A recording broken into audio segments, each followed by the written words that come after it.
Magandang araw mga kahistorya. Welcome back to another meaningful episode as we talk about Rizal, beyond the statues and textbooks. Today, we will explore the waves of history that shaped who we are and how Rizal's life continues to inspire us today. I'm Lance MALLARI. And I'm Miguel Mariano. For this episode, we'll dive deep into the life of Dr. Jose Rizal, not just our national hero, but as a writer, influencer, and an advocate. We often hear about Rizal as the man who died for our country.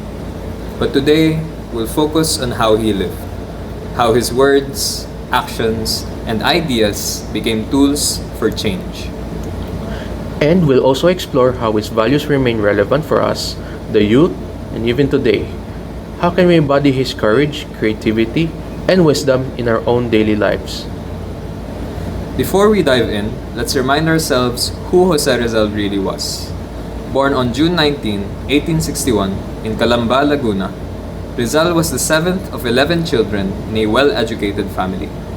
From a young age, he displayed exceptional intelligence, learning multiple languages, excelling in both science and arts, and showing remarkable curiosity about the world.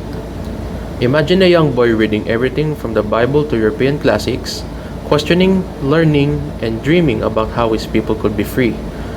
That boy would eventually grow into the man we honor today, a national hero whose life was a testament to learning, courage, and love for country. Let's start with Rizal as a writer.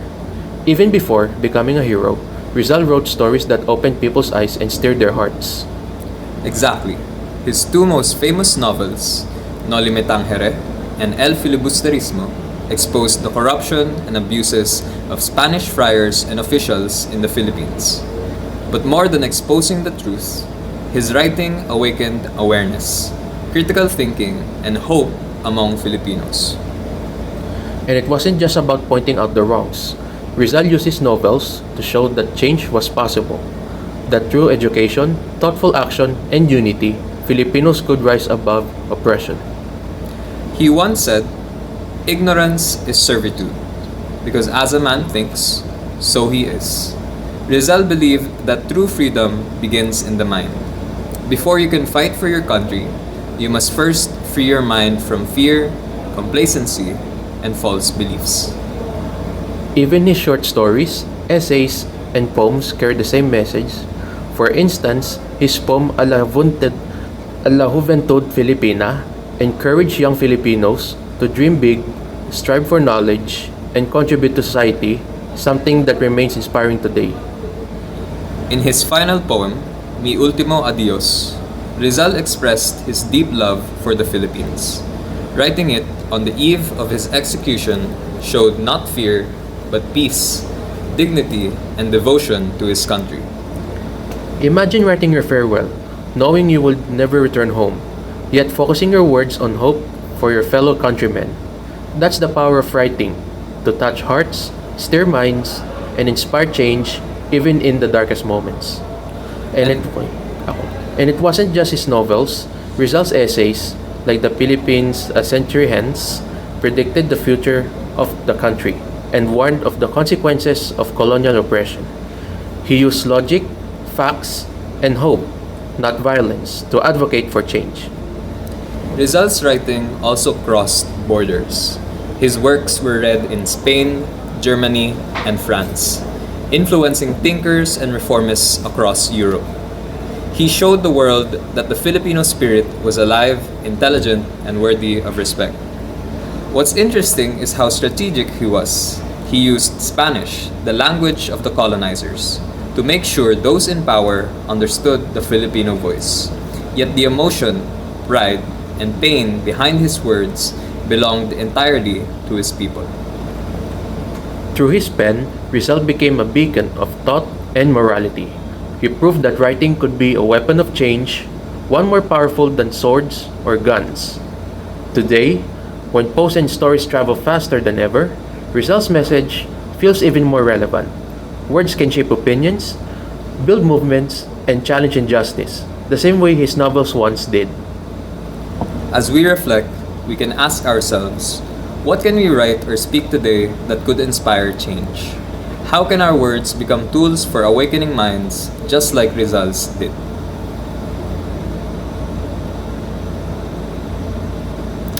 Now, let's imagine a Rizal as a modern-day influencer. Can you picture him posting poems on social media, debating important issues on X, or vlogging from Europe? Oh, for sure. But instead of promoting products, Rizal would be sharing ideas, values, and perspectives that could spark meaningful change. Even without social media, he influenced people in his time.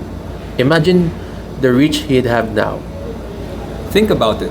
Through letters, essays, and La Solidaridad, he connected Filipinos in the Philippines with reformists in Spain, Germany, and France. He created an early global network of ideas, a community of reform-minded people working toward a shared goal. La Solidaridad was basically the 19th century version of a social media platform, a space for dialogue, debate, and education. Through it, Rizal and other Filipino thinkers expressed their vision for freedom, equality, and justice. Their words inspired the Filipino diaspora to think critically, act responsibly, and stay united in purpose. And what made Rizal so influential was his approach. He didn't rely on fear nor force, but on reason, morality, and intellect. He shaped opinions through respectful argument and persuasive writing, something rare even today. Many of his contemporaries disagreed with him, thinking he was too idealistic, too cautious, or too peaceful. But Rizal believed that change built on hatred or violence wouldn't last. For him, true reform began with understanding and education, with changing minds before changing laws. His quiet wisdom and consistency won the respect of many, not just in the Philippines, but across Europe. Intellectuals and reformists saw him as a voice of both intelligence and conscience. That's influence, when people listen to you not because you're loud, but because you make sense. Even today, young Filipinos continue to find inspiration in his example. Students, activists, and even ordinary citizens alike. His life reminds us that influence is not about power or popularity, but about truth, integrity, and also courage. And if Rizal had Instagram, perhaps he'd post sketches, photos of his Dapitan garden, or snippets of poetry, all with lessons to teach, quietly influencing others through creativity and thoughtfulness. He'd probably use hashtags, like hashtag para sa bayan or hashtag think before you post. But more than that, his feed would reflect purpose, not just self-expression, but nation building. Every caption would challenge followers to think deeper and act with empathy. And maybe that's the kind of influence we need today. Not just viral fame, but meaningful impact. The kind that uplifts others, questions what's wrong, and inspires people to take part in something bigger than themselves. Rizal showed that influence doesn't depend on technology. It depends on credibility, on living the values you talk about. Whether in print or online, your words only matter if your actions match them. Exactly. Rizal's life was his message. His integrity gave weight to his ideas, and that's why people followed him. So maybe the real question for us is, what kind of influencers are we becoming? Are we using our voices to divide or to enlighten, to impress or to inspire? Rizal reminds us that influence is a responsibility, one that can shape minds, build communities, and even change history. Now let's talk about Rizal as an advocate. He wasn't just a thinker, he was a doer. During his exile in Dapitan, Rizal lived his values fully. He built a school, taught students, opened a clinic, and improved the town's water system. He showed that action matters as much as words. He helped ordinary people, treating the sick, teaching children from poor families, planting trees, and improving public health. Rizal's advocacy was holistic, caring for minds, bodies, and also the environment. He believed in peaceful reform. He fought oppression not with weapons, but with wisdom, compassion, and integrity. He believed that true change starts within ourselves. Even in exile, far from the political centers, he contributed meaningfully. That's a lesson for all of us. Small, principled actions can ripple outward to create lasting change. Rizal's advocacy wasn't limited to one cause. He cared about education, health, livelihood, and community, the everyday foundations of a nation. He didn't wait for the perfect conditions to make a difference. He started with what he had, what he did, or where he was. And that's what makes him extraordinary. Many people talk about change, but Rizal embodied it. His life was his message. Even when misunderstood or opposed, he stood firm in his belief that progress must come through enlightenment, not hatred. In Dapitan, he worked side by side with the townspeople, teaching them how to read, farm better, and care for their health. He believed that empowering others was the best way to serve them. That's advocacy at its finest, helping people help themselves. And Rizal was always forward thinking. He encouraged people to think critically, care for their communities, and uphold human dignity, values we can all practice today. He once wrote that the youth is the hope of the nation, but he didn't mean hope as a passive waiting. He meant action, participation, involvement. Hope for him was a verb. Rizal also believed that unity was essential. Even when people were divided between revolution and reform, he stood for understanding and collaboration, reminding us that lasting change comes from collective effort, not conflict alone. And though he believed in peaceful reform, his courage was no less revolutionary. To stand by your principles in the face of injustice, that takes real bravery. His advocacy wasn't loud or dramatic. It was quiet, consistent, and deeply human.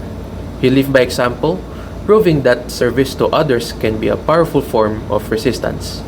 Imagine if more of us followed that path, using our skills, time, and compassion to improve the lives around us.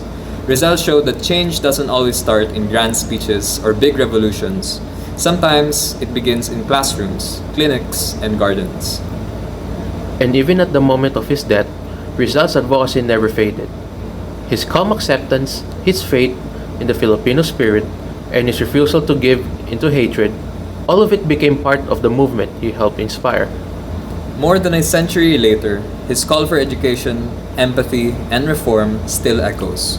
His life challenges us to ask, what do we stand for? How do we turn our beliefs into action? Being an advocate, like Rizal, means seeing beyond ourselves, using knowledge, compassion, and courage to make life better for others. Rizal's legacy reminds us that change doesn't end with one person. It continues through each of us, in every act of kindness, every voice raised for justice, and every step toward a better nation. Because in the end, Rizal wasn't just a writer or an influencer. He was a living advocate for truth, for education, and also for the Filipino souls. And that's what makes him timeless. So when we think of Rizal today, as a writer, influencer, and advocate, we realize he wasn't just ahead of his time, he was timeless. His life reminds us that words have power, that actions matter, and that anyone can make an impact if they stand for truth and justice. It's not just about grand heroic acts. Rizal teaches us that daily choices, how we treat others, how we pursue knowledge, how we act with integrity are what make a difference. In a world full of voices, Rizal encourages us to use ours wisely, to write, speak, and act with purpose. Maybe being a hero isn't about fame or recognition. It's about choosing every day to be informed, to care, and to act rightly. Rizal once wrote, "The pen is mightier than the sword." Even today, his pen continues to write through the lives and actions of Filipinos everywhere. So the next time we face challenges, big or small, we can ask ourselves, how would Rizal respond? How can we use our talents, whether writing, teaching, helping, or even just speaking up to make a positive impact? And that wraps up today's episode. Be sure to join us again as we share more stories about Rizal and how his life still inspires every Filipino today. Once again, I'm Miguel Mariano. And I'm Lance MALLARI. Remember, ang kabataan ang pag-asa ng bayan. The future is in our hands. Maraming salamat sa pakikinig at hanggang sa muli. Remember, being inspired by Rizal isn't just admiration. It's about action. Let's live his values, uphold his legacy, and create positive change in our own communities.